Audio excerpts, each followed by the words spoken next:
একটা ঘটনা তো ঘটছে বুঝছো? আরে বিশাল এক ঘটনা। ঘটনা হলে একটা গেছিলাম একটা ডাক্তারের দ্বারে, তাই সাইনবোর্ডে লেখা দেয় কি জানো, এখানে যদি ডাক্তার দেখায় ভিজিট হলে 200 টাকা, আর যদি ডাক্তারের নাম মনে করেন রোগ ভালো না হয় হেলে 500 টাকা আবার ক্যাশব্যাক দেবে। মানে আমি চিন্তা করলাম ডাক্তার হোগা একটু বাস দিয়ে গেলাম। ডাক্তার তাই বললাম, ডাক্তার সাহেব আমার তো একটা বিষয় একটা সমস্যা বুঝছো নাতি। ডাক্তারকে কি সমস্যা? ডাক্তারের কইলাম, ডাক্তার আমার না, আমি যা খাই আমি কোনো স্বাদ অনুভব করতে পারতেছি না।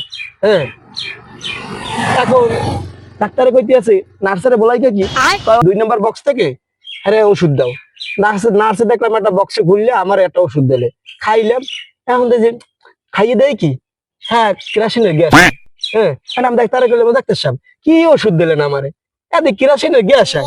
ডাক্তার উঠে বলে কি, এই তো আপনি এতদিন কইছেন যে আপনি খাইলে কোনো স্বাদ অনুভব করেন না, এখন যখন কেরাসিনের স্বাদ অনুভব করছেন কারণ আমার রোগ ভালোই গেছে, আপনি আমার 200 টাকা দেন।